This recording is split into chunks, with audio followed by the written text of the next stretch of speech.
Hi friends, ನಿಮಗೆಲ್ಲ ಮತ್ತೊಂದು ವಿಡಿಯೋಗೆ ಸ್ವಾಗತ. ಫ್ರೆಂಡ್ಸ್, ಕರ್ನಾಟಕದ ರಾಜಕೀಯ ಇತಿಹಾಸದಲ್ಲಿ ಅಚ್ಚಳಿಯದ ಛಾಪು ಮೂಡಿಸಿದ 4 ಬಾರಿ ಮುಖ್ಯಮಂತ್ರಿಯಾದ ಹೆಗ್ಗಳಿಕೆ ಹೊಂದಿರುವ ನಾಯಕ BS ಯಡಿಯೂರಪ್ಪನವರ ಬಗ್ಗೆ ನಾವು ಮಾತನಾಡ್ತಾ ಇದ್ದೀವಿ. ಯಡಿಯೂರಪ್ಪ ಅವರ ರಾಜಕೀಯ ಜೀವನದ ಬಗ್ಗೆ ನಿಮಗೆಲ್ಲ ಗೊತ್ತೇ ಇದೆ. ಆದರೆ ಶಿಕಾರಿಪುರದ ಸಹಕಾರಿ ಸಂಘದಲ್ಲಿ ಗುಮಾಸ್ತನಾಗಿ ಕೆಲಸ ಮಾಡ್ತಿದ್ದ ಸಮಯದಲ್ಲಿ ಇವರ ಆರಂಭಿಕ ಆರ್ಥಿಕ ಪರಿಸ್ಥಿತಿ ಹೇಗಿತ್ತು, ರಾಜಕೀಯಕ್ಕೆ ಕಾಲಿಡುವ ಮುನ್ನ ಇವರ ವೃತ್ತಿ ಜೀವನ ಮತ್ತು ಸಂಪಾದನೆ ಹೇಗಿತ್ತು, ಸಾಮಾನ್ಯ ಕಾರ್ಯಕರ್ತನಾಗಿ ಪ್ರಾರಂಭಿಸಿ ಜನಪ್ರಿಯ ನಾಯಕನಾಗಿ ಬೆಳೆದ ಮೇಲೆ ಇವರ ಆಸ್ತಿ, ಸಂಪತ್ತು ಮತ್ತು ಹಣಕಾಸು ವ್ಯವಹಾರಗಳು ಯಾವ ರೀತಿ ಬದಲಾದವು, ರಾಜಕೀಯ ಅಧಿಕಾರಕ್ಕೆ ಬಂದ ನಂತರ ಇವರ ಘೋಷಿತ ಆಸ್ತಿ ಮೌಲ್ಯ ಮತ್ತು ಆರ್ಥಿಕ ಬೆಳವಣಿಗೆಯ ಹಿಂದಿನ ವಿವರಗಳೇನು. ಈ ವಿಡಿಯೋದಲ್ಲಿ ಯಡಿಯೂರಪ್ಪ ಅವರ ಆರಂಭಿಕ ಆರ್ಥಿಕ ಸ್ಥಿತಿಯಿಂದ ಹಿಡಿದು ಅಧಿಕಾರಕ್ಕೇರಿದ ನಂತರ ಆಸ್ತಿ, ಸಂಪತ್ತು ಹಾಗೂ ಇವರ ಸುತ್ತಮುತ್ತಲಿನ ಪ್ರಮುಖ ವಿವಾದಗಳ ಬಗ್ಗೆ ನೋಡ್ತಾ ಹೋಗೋಣ. ವಿಡಿಯೋ ತುಂಬಾನೇ ಇಂಟ್ರೆಸ್ಟಿಂಗ್ ಆಗಿದೆ ಫ್ರೆಂಡ್ಸ್. ವಿಡಿಯೋವನ್ನ ಎಲ್ಲೂ ಸ್ಕಿಪ್ ಮಾಡದೆ ಸಂಪೂರ್ಣವಾಗಿ ನೋಡಿ. ಯಡಿಯೂರಪ್ಪ ಅವರ ಆರಂಭಿಕ ಜೀವನವು ರಾಜಕೀಯ ಪ್ರವೇಶಕ್ಕೂ ಮೊದಲು ಸಾಧಾರಣ ಆರ್ಥಿಕ ಸ್ಥಿತಿಯನ್ನ ಸೂಚಿಸುತ್ತೆ. ಇದು ನಂತರದ ದಶಕಗಳಲ್ಲಿ ಇವರು ಗಳಿಸಿದ ಬಹುಕೋಟಿ ಆಸ್ತಿಯೊಂದಿಗೆ ತೀಕ್ಷ್ಣವಾದ ವ್ಯತಿರಿಕ್ತತೆಯನ್ನ ಸೃಷ್ಟಿಸುತ್ತೆ. ಯಡಿಯೂರಪ್ಪ ಅವರು ಮಂಡ್ಯ ಜಿಲ್ಲೆಯ ಬೂಕನಕೆರೆಯ ಮೂಲದವರು. ಅಲ್ಲಿಂದಲೇ ಇವರು BA ಪದವಿಯನ್ನ ಪಡೆದರು. ಇವರ ವೃತ್ತಿ ಜೀವನವು 1965ರಲ್ಲಿ ಪ್ರಾರಂಭವಾಯಿತು. ಆಗ ಇವರು ಕರ್ನಾಟಕ ಸರ್ಕಾರದ ಸಮಾಜ ಕಲ್ಯಾಣ ಇಲಾಖೆಯಲ್ಲಿ ಪ್ರಥಮ ದರ್ಜೆ ಗುಮಸ್ತರಾಗಿ ಕೆಲಸಕ್ಕೆ ಸೇರಿದರು. ಆದರೆ ಈ ಸರ್ಕಾರಿ ಕೆಲಸದಲ್ಲಿ ಇವರಿಗೆ ತೃಪ್ತಿ ಸಿಗಲಿಲ್ಲ. ಅದೇ ವರ್ಷ ಇವರು ಆ ಕೆಲಸವನ್ನ ತೊರೆದು ಶಿವಮೊಗ್ಗ ಜಿಲ್ಲೆಯ ಶಿಕಾರಿಪುರಕ್ಕೆ ಸ್ಥಳಾಂತರಗೊಂಡರು. ಇದು ನಂತರ ಇವರ ರಾಜಕೀಯ ಕರ್ಮಭೂಮಿಯಾಗಿ ರೂಪುಗೊಳ್ತು. ಶಿಕಾರಿಪುರದಲ್ಲಿ ಇವರು ಶಂಕರ್ ರೈಸ್ ಮಿಲ್ನಲ್ಲಿ ಗುಮಸ್ತರಾಗಿ ಸೇರ್ಕೊಂಡ್ರು. 1967ರಲ್ಲಿ ಇವರು ರೈಸ್ ಮಿಲ್ ಮಾಲೀಕರ ಮಗಳಾದ ಮೈತ್ರಾ ದೇವಿಯವರನ್ನ ಮದುವೆ ಆಗ್ತಾರೆ.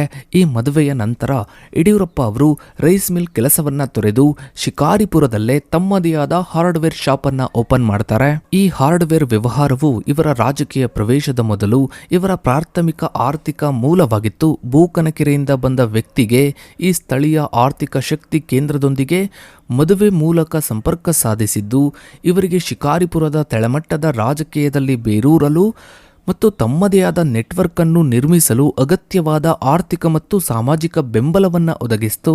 ಈ ಸ್ಥಳೀಯ ಆರ್ಥಿಕ ಅಡಿಪಾಯವೇ 1973ರಲ್ಲಿ ಶಿಕಾರಿಪುರ ಪುರಸಭೆ ಸದಸ್ಯರಾಗಿ ಆಯ್ಕೆಯಾಗಲು ಮತ್ತು ನಂತರ ರೈತ ಕಾರ್ಮಿಕರ ಹೋರಾಟಗಳ ಮೂಲಕ ತಮ್ಮ ರಾಜಕೀಯ ಜೀವನವನ್ನು ಮುನ್ನಡೆಸಲು ನಿರ್ಣಾಯಕವಾಗಿ ಕಾರ್ಯನಿರ್ವಹಿಸಿತು. ಇವರು ತಮ್ಮ 15ನೇ ವಯಸ್ಸಿನಲ್ಲಿ ರಾಷ್ಟ್ರೀಯ ಸ್ವಯಂ ಸೇವಕ ಸಂಘ ಅಂದರೆ RSSಗೆ ಜಾಯಿನ್ ಆಗಿರ್ತಾರೆ ಮತ್ತು 1970ರ ದಶಕದಲ್ಲಿ ಸಂಘಟನೆಯಲ್ಲಿ ತುಂಬಾನೇ ಆಕ್ಟಿವ್ ಆಗಿರ್ತಾರೆ. ಇವರ ರಾಜಕೀಯ ಪಯಣವು 1973ರಲ್ಲಿ ಪುರಸಭೆ ಸದಸ್ಯರಾಗುವುದರೊಂದಿಗೆ ಪ್ರಾರಂಭವಾಯಿತು ಮತ್ತು 1977ರಲ್ಲಿ ಇವರು ಮರು ಆಯ್ಕೆಯಾಗ್ತಾರೆ. ರಾಜ್ಯ ಮಟ್ಟದ ರಾಜಕೀಯದಲ್ಲಿ ಯಡಿಯೂರಪ್ಪ ಅವರು ಪ್ರಮುಖ ಪಾತ್ರ ವಹಿಸಿದ ನಂತರ ಇವರ ಘೋಷಿತ ಆಸ್ತಿ ಮೌಲ್ಯದಲ್ಲಿ ಗಮನಾರ್ಹವಾದ ಏರಿಕೆ ಕಂಡುಬಂದಿದೆ. ಚುನಾವಣಾ ಆಯೋಗಕ್ಕೆ ಸಲ್ಲಿಸಿದ ಅಫಿಡವಿಟ್ಗಳು ಈ ಆರ್ಥಿಕ ಬೆಳವಣಿಗೆಯನ್ನು ಅಳೆಯಲು ಲಭ್ಯವಿರುವ ಪ್ರಮುಖ ಅಧಿಕೃತ ದಾಖಲೆಗಳಾಗಿವೆ. 2014ರ ಲೋಕಸಭಾ ಚುನಾವಣೆಯಲ್ಲಿ ಸಲ್ಲಿಸಿದ ಅಫಿಡವಿಟ್ನಲ್ಲಿ ಯಡಿಯೂರಪ್ಪ ಅವರ ಆರ್ಥಿಕ ಸಂಪತ್ತಿನ ಸ್ವರೂಪದ ವಿವರವಾದ ಚಿತ್ರಣವನ್ನ ನೋಡಬಹುದು. ಈ ಅಫಿಡವಿಟ್ ಪ್ರಕಾರ ಇವರು ಒಟ್ಟು 6.97 ಕೋಟಿ ಮೌಲ್ಯದ ಆಸ್ತಿಗಳನ್ನು ಮತ್ತು 5 ಲಕ್ಷ ಮೌಲ್ಯದ ಸಾಲಗಳನ್ನು ಘೋಷಿಸಿದ್ರು. ಯಡಿಯೂರಪ್ಪ ಅವರು 71 ಲಕ್ಷ ಮೌಲ್ಯದ 2.69 ಕೆಜಿ ಚಿನ್ನವನ್ನು ಮತ್ತು 41 ಲಕ್ಷ ಮೌಲ್ಯದ 84.80 ಕೆಜಿ ಬೆಳ್ಳಿಯನ್ನ ಘೋಷಿಸಿದ್ರು. ಒಟ್ಟಾರೆಯಾಗಿ ಚರ ಆಸ್ತಿಗಳು ಸುಮಾರು 59% ಭೌತಿಕ ಆಭರಣಗಳ ರೂಪದಲ್ಲಿತ್ತು. ಇನ್ನು ಇವರು ತಮ್ಮ ಇಬ್ಬರು ಪುತ್ರರಾದ BY ರಾಘವೇಂದ್ರ ಅವರಿಗೆ 17 ಲಕ್ಷ ಮತ್ತು BY ವಿಜೇಂದ್ರ ಅವರಿಗೆ 30 ಲಕ್ಷ ಸೇರಿದಂತೆ ಒಟ್ಟು 47 ಲಕ್ಷ ಮೊತ್ತವನ್ನ ವೈಯಕ್ತಿಕ ಸಾಲದ ರೂಪದಲ್ಲಿ ನೀಡಿದ್ರು ಎಂದು ಘೋಷಿಸಿದ್ರು. ಇದು ಕುಟುಂಬದ ಸದಸ್ಯರ ನಡುವಿನ ಗಣನೀಯ ಹಣಕಾಸಿನ ಹರಿವು ಮತ್ತು ಆರ್ಥಿಕ ಅವಲಂಬನೆಯನ್ನ ಸೂಚಿಸುತ್ತೆ. ಇನ್ನು ನಗದು ರೂಪದಲ್ಲಿ 7 ಲಕ್ಷ ಮತ್ತು ವಿವಿಧ ಬ್ಯಾಂಕ್ಗಳಲ್ಲಿ ಒಟ್ಟು ಸುಮಾರು 16.14 ಲಕ್ಷ ಠೇವಣಿಗಳನ್ನು ಘೋಷಿಸಲಾಗಿತ್ತು. ಇನ್ನು ಯಡಿಯೂರಪ್ಪ ಅವರು 2014ರಲ್ಲಿ ಒಟ್ಟು 4,90,00,000 ಮೌಲ್ಯದ ಸ್ಥಿರ ಆಸ್ತಿಗಳನ್ನು ಘೋಷಿಸಿದ್ರು. ಇದರಲ್ಲಿ ಕೃಷಿ ಭೂಮಿ, ಕೃಷಿಯೇತರ ಭೂಮಿ ಹಾಗೂ ವಸತಿ ಕಟ್ಟಡಗಳು ಕೂಡ ಸೇರಿದ್ವು. ಆರ್ಥಿಕ ವಿಶ್ಲೇಷಣೆಯ ಪ್ರಕಾರ ಯಡಿಯೂರಪ್ಪ ಅವರ ಸಂಪತ್ತು ಮುಖ್ಯವಾಗಿ ರಿಯಲ್ ಎಸ್ಟೇಟ್ ಮತ್ತು ಭಾರೀ ಪ್ರಮಾಣದ ಭೌತಿಕ ಆಸ್ತಿಗಳಲ್ಲಿ ಅಂದರೆ ಚಿನ್ನ, ಬೆಳ್ಳಿಗಳಲ್ಲಿ ಕೇಂದ್ರೀಕೃತವಾಗಿದೆ. ಇದು ಭಾರತೀಯ ರಾಜಕೀಯ ವ್ಯಕ್ತಿಗಳಲ್ಲಿ ಸಾಮಾನ್ಯವಾಗಿ ಕಂಡುಬರುವ ಸಂಪ್ರದಾಯವಾದಿ ಹೂಡಿಕೆ ತಂತ್ರವಾಗಿದ್ದು, ಇದು ಹಣದುಬ್ಬರದಿಂದ ಮೌಲ್ಯವನ್ನು ಉಳಿಸಿಕೊಳ್ಳಲು ಮತ್ತು ರಾಜಕೀಯ ಅನಿಶ್ಚಿತತೆ ಅಥವಾ ಕಾನೂನು ಹೋರಾಟಗಳ ಸಂದರ್ಭದಲ್ಲಿ ದ್ರವ್ಯತೆಯನ್ನು ನಿರ್ವಹಿಸಲು ಅನುವು ಮಾಡಿಕೊಡುತ್ತದೆ. ಇನ್ನು 2018ರ ವಿಧಾನಸಭಾ ಚುನಾವಣೆಗೆ ಸಲ್ಲಿಸಿದ ಅಫಿಡವಿಟ್ ಹಿಂದಿನ ವರ್ಷಗಳಿಗೆ ಹೋಲಿಸಿದರೆ ಇವರ ಆರ್ಥಿಕ ಸ್ಥಿತಿಯಲ್ಲಿ ಸಣ್ಣ ಬದಲಾವಣೆಯನ್ನು ತೋರಿಸುತ್ತೆ. 2014ರ 6.97 ಕೋಟಿಗೆ ಹೋಲಿಸಿದರೆ 2018ರಲ್ಲಿ ಒಟ್ಟು ಆಸ್ತಿಗಳ ಮೌಲ್ಯವು 6.54 ಕೋಟಿಗೆ ಇಳಿದಿದ್ವು. ಈ ಅವಧಿಯಲ್ಲಿ ಇವರ ಮೇಲೆ ಹಲವಾರು ಕಾನೂನು ಪ್ರಕರಣಗಳು ಮತ್ತು ಭ್ರಷ್ಟಾಚಾರದ ಆರೋಪಗಳು ಇದ್ವು. ಈ ಆಸ್ತಿ ಘೋಷಣೆಗಳು ಮುಖ್ಯಮಂತ್ರಿಯಾಗಿದ್ದ ಅವಧಿಯಲ್ಲಿ ಇವರ ಕುಟುಂಬದ ಮೇಲೆ ಕೇಳಿಬಂದ ದೊಡ್ಡ ಭ್ರಷ್ಟಾಚಾರದ ಆರೋಪಗಳ ಎಕ್ಸಾಂಪಲ್ಗೆ 10,000 ಕೋಟಿ ಹಗರಣದ ಆರೋಪ ಮತ್ತು ಗಣಿಗಾರಿಕೆ ಪ್ರಕರಣದ 30 ಕೋಟಿ ವಹಿವಾಟು ಸಂದರ್ಭದಲ್ಲಿ ರಾಜಕೀಯ ಅಧಿಕಾರ ಹೊಂದಿರುವ ಕುಟುಂಬದೊಳಗೆ ಚಲಾವಣೆಯಾಗಿರುವ ದೊಡ್ಡ ಹಣಕಾಸಿನ ಮೂಲಗಳ ಬಗ್ಗೆ ಗಂಭೀರ ಪ್ರಶ್ನೆಗಳನ್ನು ಹುಟ್ಟುಹಾಕುತ್ತವೆ.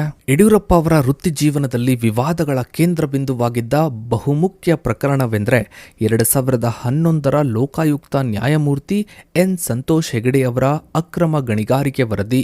ಈ ವರದಿಯು ರಾಜ್ಯ ರಾಜಕಾರಣದಲ್ಲಿ ಅಲ್ಲೋಲ ಕಲ್ಲೋಲ ಎಬ್ಬಿಸಿ ವರದಿ ಸಲ್ಲಿಸಿದ 4 ದಿನಗಳಲ್ಲಿ ಇವರು ಮುಖ್ಯಮಂತ್ರಿ ಸ್ಥಾನದಿಂದ ಕೆಳಗಿಳಿಯಲು ಕಾರಣವಾಯಿತು. ಲೋಕಾಯುಕ್ತ ವರದಿಯು 2006ರಿಂದ 2010ರ ಅವಧಿಯಲ್ಲಿ ಅಕ್ರಮ ಗಣಿಗಾರಿಕೆಯಿಂದ ರಾಜ್ಯದ ಬೊಕ್ಕಸಕ್ಕೆ 16,085 ಕೋಟಿ ನಷ್ಟವಾಗಿದೆ ಎಂದು ಅಂದಾಜಿಸಿತು. ಹಿರಿಯ ಐಎಫ್ಎಸ್ ಅಧಿಕಾರಿ ಯುವಿ ಸಿಂಗ್ ನೇತೃತ್ವದ ತಂಡವು ಈ ಬೃಹತ್ತು ತನಿಖೆಯನ್ನ ನಡೆಸಿತು. ಅಕ್ರಮ ಗಣಿಗಾರಿಕೆ ಪ್ರಕರಣದಿಂದ ಹೊರಬಂದ ನಂತರವೂ ಯಡಿಯೂರಪ್ಪ ಅವರು ತಮ್ಮ ಆಡಳಿತಾವಧಿಯಲ್ಲಿ ತೆಗೆದುಕೊಂಡ ನಿರ್ಧಾರಗಳಿಗೆ ಸಂಬಂಧಿಸಿದ ಭೂ ಅಧಿಸೂಚನೆ ರದ್ದತಿ ಅಂದರೆ ಡಿನೋಟಿಫಿಕೇಶನ್ ಮತ್ತು ಲಂಚ ಆರೋಪಗಳನ್ನು ಎದುರಿಸ್ತಾನೆ ಇದ್ದಾರೆ. ಈ ಪ್ರಕರಣಗಳು ಉನ್ನತ ನ್ಯಾಯಾಲಯಗಳಲ್ಲಿ ದೀರ್ಘಕಾಲದಿಂದ ಬಾಕಿ ಉಳಿದಿವೆ. ಯಡಿಯೂರಪ್ಪ ಅವರ ವಿರುದ್ಧ ದಾಖಲಾದ ಡಿನೋಟಿಫಿಕೇಶನ್ ಪ್ರಕರಣಗಳು ಮುಖ್ಯಮಂತ್ರಿಯಾಗಿದ್ದಾಗ ಬೆಂಗಳೂರು ಅಭಿವೃದ್ಧಿ ಪ್ರಾಧಿಕಾರ ಅಥವಾ ಕೈಗಾರಿಕಾ ಉದ್ದೇಶಗಳಿಗಾಗಿ ಸರ್ಕಾರವು ಸ್ವಾಧೀನಪಡಿಸಿಕೊಂಡ ಭೂಮಿಯನ್ನು ನಿಯಮಗಳಿಗೆ ವಿರುದ್ಧವಾಗಿ ಖಾಸಗಿ ವ್ಯಕ್ತಿಗಳಿಗೆ ಮುಕ್ತಗೊಳಿಸಿದ್ದಾರೆ ಎಂಬ ಆರೋಪಗಳನ್ನು ಒಳಗೊಂಡಿವೆ. ಹೀಗೆ ಯಡಿಯೂರಪ್ಪನವರು ಯಾವುದೇ ರಾಜಕೀಯ ಹಿನ್ನೆಲೆ ಇಲ್ಲದ ಮಂಡ್ಯದ ಒಂದು ಚಿಕ್ಕ ಹಳ್ಳಿಯ ಕೃಷಿ ಕುಟುಂಬದಲ್ಲಿ ಹುಟ್ಟಿ ಬೆಳೆದು ನಂತರ ಶಿಕಾರಿಪುರಕ್ಕೆ ತೆರಳಿ ಮದುವೆಯಾಗಿ ಅಲ್ಲಿ ತಮ್ಮ ರಾಜಕೀಯವನ್ನ ಶುರು ಮಾಡಿ ಬರೋಬ್ಬರಿ 4 ಬಾರಿ ರಾಜ್ಯದ ಮುಖ್ಯಮಂತ್ರಿಯಾಗಿ ರಾಜ್ಯದ ರಾಜಕೀಯದಲ್ಲಿ ತಮ್ಮದೇ ಆದ ಛಾಪು ಮೂಡಿಸಿದ್ದಾರೆ. ಸೊ ಫ್ರೆಂಡ್ಸ್, ಇದಾಗಿತ್ತು ಇವತ್ತಿನ ಈ ಒಂದು ವಿಡಿಯೋದ ಬಗ್ಗೆ ನಿಮ್ಮ ಅನಿಸಿಕೆ ಅಭಿಪ್ರಾಯಗಳನ್ನು ತಪ್ಪದೆ ಕಮೆಂಟ್ ಸೆಕ್ಷನಲ್ಲಿ ಕಮೆಂಟ್ ಮಾಡಿ. ಹಾಗೆ ವಿಡಿಯೋಗೊಂದು ಲೈಕ್ ಮಾಡ್ತಾ ವಿಡಿಯೋನ ಆದಷ್ಟು ಎಲ್ಲ ಕಡೆ ಶೇರ್ ಮಾಡಿ. ನೀವಿನ್ನು ನಮ್ಮ ಚಾನಲ್ಗೆ ಸಬ್ಸ್ಕ್ರೈಬ್ ಆಗಿಲ್ಲ ಅಂದರೆ ಕೆಳಗಡೆ ಕಾಣೋ ಸಬ್ಸ್ಕ್ರೈಬ್ ಬಟನ್ನ ಕ್ಲಿಕ್ ಮಾಡಿ. ಹಾಗೆ ಪಕ್ಕದಲ್ಲಿ ಕಾಣೋ ಬೆಲ್ ಐಕನ್ ಕೂಡ ಕ್ಲಿಕ್ ಮಾಡಿ. Thanks for